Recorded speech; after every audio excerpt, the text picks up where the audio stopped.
Hello, my name is Nick James and I'm the event director for #Risk. #Risk is where the whole risk community comes together to meet, debate and learn, and most importantly, to break down silos and improve decision making. Today, I'm joined by Gareth Tranter, one of our sponsors at #Risk.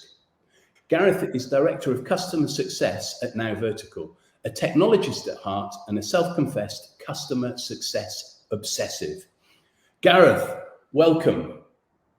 Good morning. Good morning. Personally, I love the term customer success. It seems to have evolved out of the growth of SaaS and subscription-based business models. But my first question is, how do you measure and manage customer success? Really good question. Customer success is exploding, right? Across the globe, I think there was 10,000 new job posts on LinkedIn during 2021, and they're expecting almost double that growth again this year. It similarly echoed by the growth in the role of Chief Customer Officer. I think a lot of people would look towards Nick Mehta, formerly of the Salesforce organization, as the grandfather of customer success. But what is it today? How do we manage it and how do we measure it? Well, that's actually tied to two very, very concise things. That is, what's your solution designed to do for a customer? And then how the customer wants to measure the output and the return on investment from working with you. Too often, vendors make the assumption that because we have supplied a solution, we have supplied a product, that the customers both know how to utilize it and how to value it. And actually, that's our job, right? That's our purview. We built the product, right? We know what we're doing with it. We have to ensure we're leading customers to water. We have to ensure that they know how to get the best value from the solution. If they don't, they won't be a customer for life. And when we look at the market right now, most tech organizations are saying somewhere between 70 and 80% of their revenues are coming from their install base. And as the markets tighten, that's getting ever more prevalent. So yeah, we have to take care of customers, and that means every customer's measurement is ever so slightly different. You know, they are going to be different on a customer by customer basis. How you scale that and how you build programs to address that, that's the complex part.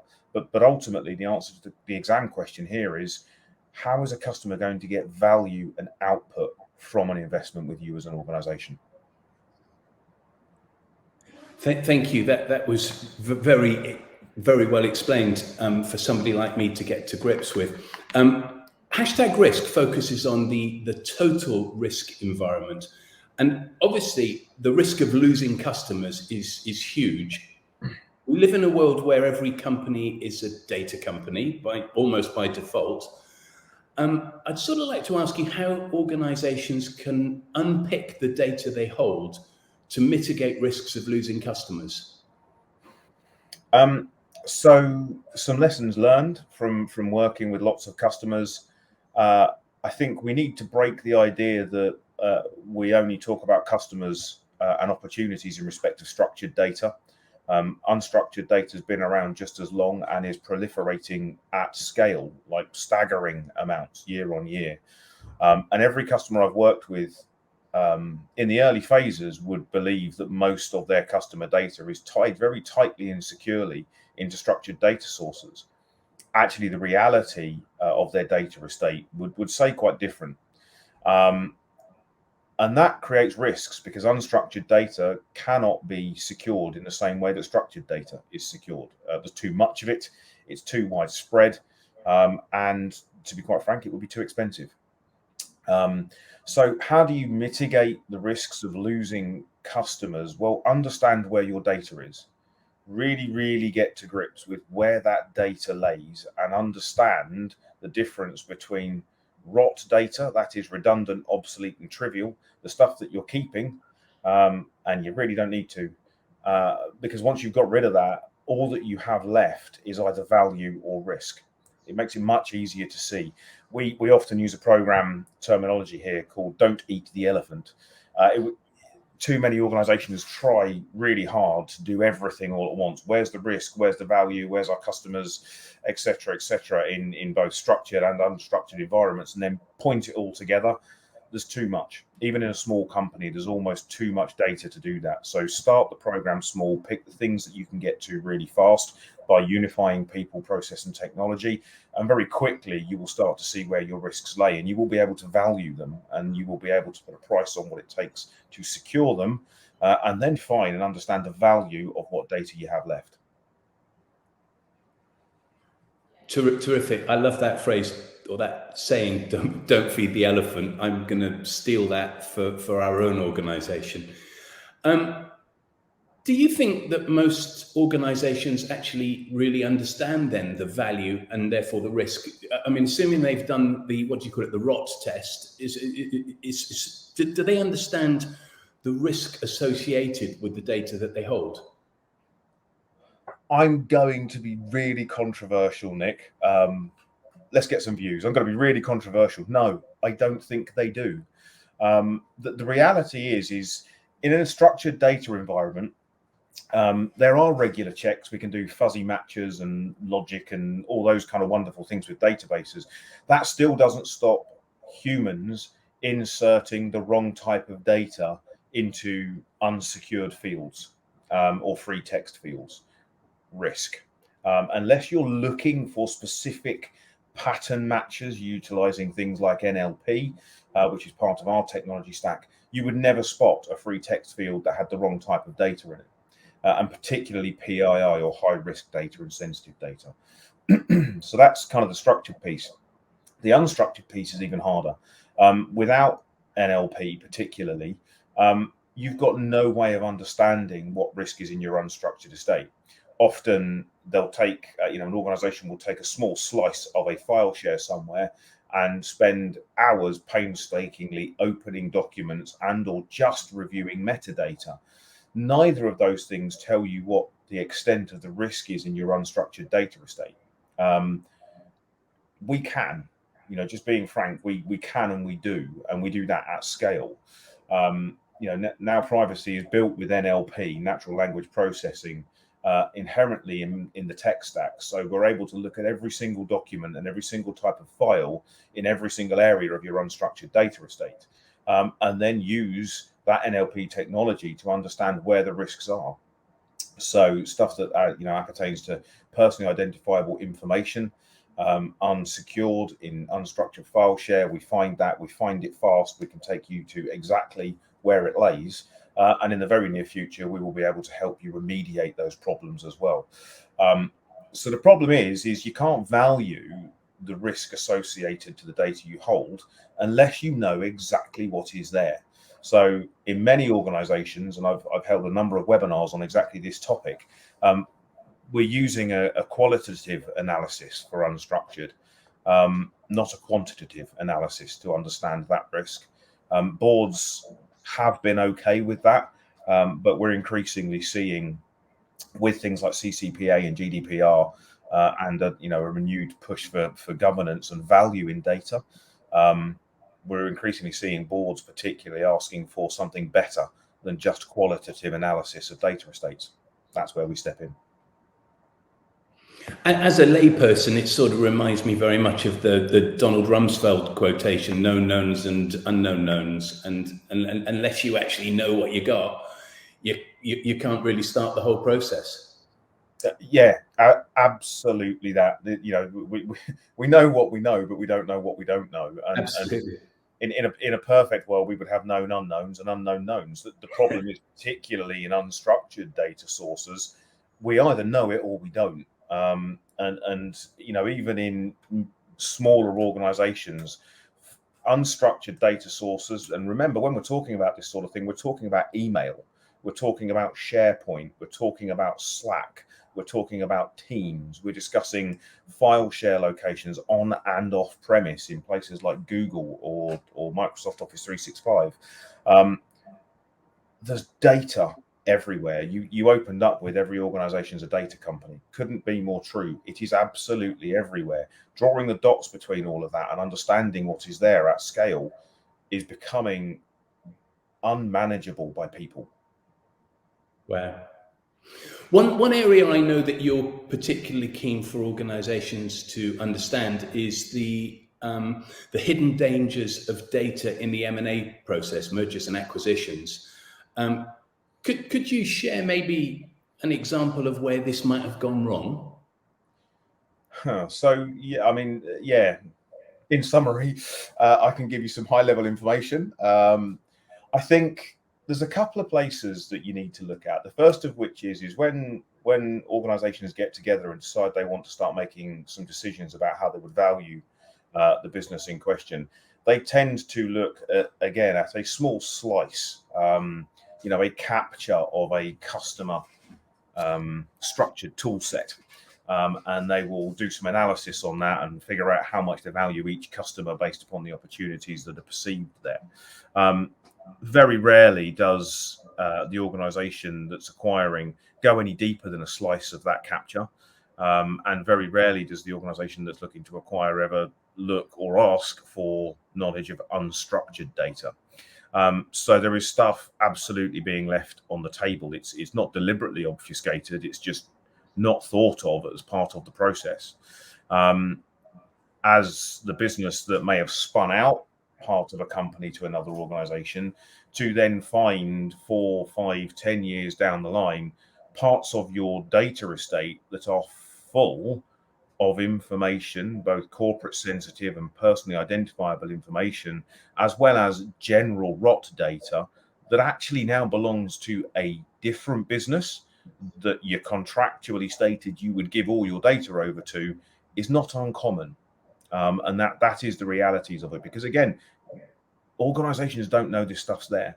In a lot of cases, it's probably not supposed to be out there, but it is. And again, it's an unknown unknown. So, if you find yourself in that situation whereby you're left with a whole lot of data that belongs to someone else, and that comes with some difficult moral, ethical, and legal complexities. This is sort of my penultimate question, and we sort of touched on it earlier, or you touched on it. But one big thing that has changed for everyone over the last 2 to 3 years is the phenomenon of people working from home or working from anywhere. What additional risks has this created? Proliferation of data, in my opinion. The data security it's always been a hot topic, but it's getting increasingly hotter. And unstructured is a difficult place to manage data security effectively because of its scale and complexities. As I said, when you get into SharePoint sites and Office 365 and Google Cloud and on-prem file share and off-prem file share and email, all these things are growing all the time. And with people working at home, what we're seeing is a need to electronically share data faster. So a good example of how that can happen is an analyst might take a capture of a structured data system that contains customer data for a very specific team to utilize, or even a very specific individual to utilize and analyze. Often that file is password protected, but then emailed. And I say often, I can tell you that it's probably only 50% of occasions that it's properly secured before it's sent. And it's then put into an email and it's sent out. So that's then sat in somebody's sent items box. It's received by someone. They will often take that file out of the email and save it to a local drive or a OneDrive or something similar. But it will remain in the inbox. And then often the wider team will want visibility of that data, and it's then forwarded on. So it's now in 2 sent boxes and probably 5, 10, 15 inboxes. And every one of those will take a save of that data to a local drive, a OneDrive, a desktop or similar. And then all of a sudden we've got one incredibly risky file, just one risky CSV, for instance, that should have been for one person, but has presence in 20 to 30 locations. in the space of hours. That's what remote working's done, because instead of being gathered around a laptop in a in a hot desk environment or a meeting room, we're having to share data more effectively. And legacy ways of working, e.g., we send stuff by email or via chat. It leaves a thumbprint, it leaves a copy, and that copy is not secured in the same way that the data was secured in a structured environment, and it becomes invisible. I guess one other aspect of that is the temptation to CC so many people on an email as well, because you're not in the same office, because you're not in the same place that you used to be. Or you want to make sure that everyone's aware of it, so you CC, or in some cases BCC people on it, and then that proliferation just accelerates. Yeah, and it just grows and grows and grows, and you know, as I said, what started off as should have been one file for one person actually has a footprint in hundreds of different locations and hundreds of different data sources, often in a single organization. So this is my point: is it proliferates? You know, it just keeps on growing, and you find stuff everywhere. You know. And again, that's where technology that can do similarity matching and pattern matching to understand where that document may pop up in different data sources, and be able to take action to remediate both the risks within it and the data sources themselves is critical. But again, if the organization doesn't know that email or Teams chat or Slack is being used to pass that sort of data around, how can they ever take steps to secure it properly? Yeah, of course. And we're all living in a world where people take shortcuts as well. So, you know, people that work together on a regular basis might say, oh, it's easier to do it this way or easier to do it that way. And then it might even step outside of the organizational boundaries. Yeah, agility is everything, right? We're all under pressure to make money, save money, or mitigate risk. And we've got to do all of those things with less resource, faster. So we're relying more and more on technology to do those jobs to help us get there. That often means we're creating workarounds to established organizational security policies to make stuff happen. You know, it's an uncomfortable truth, Nick, for a lot of organizations, but it is a truth. You can't shut this stuff down. You know, it just drives shadow IT. So actually what you need to do is find ways of monitoring your data security and your data posture so you can correctly and adequately identify the risk and the opportunities that lay there. Gareth, this has been absolutely fascinating for me. I've got one final question that I've asked a number of people, and it's very much from a work perspective, not necessarily from a personal perspective. But we're living in very strange and often difficult times. There seems to be something coming at us almost every day, whether it's political unrest or a heat wave, or in the UK, a train strike, or an upsurge in COVID, or, you know, it's just the most strange times that I've ever lived and worked through. But what one thing keeps you awake at night? Yeah, I mean, it's incessant, isn't it? You know, real-time media and what have you. It does keep the news very clear and present. I mean, from a work perspective, the thing that keeps me awake at night is my customers and their value out, Nick, truly and truthfully. You know, we thrive by making sure customers get to value, that customers get to output. For us, that's data security. For us, that's governance, risk, and compliance. And for us, that's privacy. You know, there are key use cases. That's what makes the Now Privacy tool tick. And there are still hundreds of thousands of organizations that believe there is either a single technology to fix these problems, or that they need an army of analysts to fix these problems. When reality, the right program of work that unifies people, process, and technology will get to those outcomes far, far quicker and more sustainably in the long term.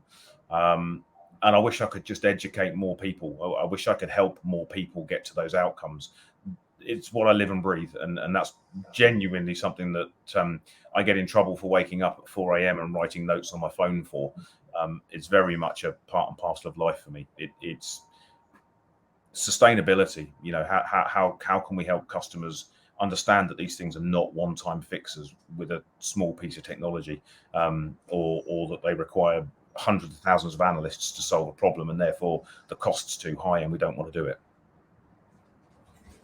Terrific, Gareth. It's been a really good 20 minutes, and I'm looking forward to catching up in person. The one takeaway for me on this is don't feed the elephant. So I'm going to be going out and talking to people in our organisation about exactly that. And Gareth, thank you very, very much. No worries, Nick. It's been a pleasure, and likewise, look forward to meeting you soon. Cheers. All the best. Take care. Bye-bye. Bye-bye.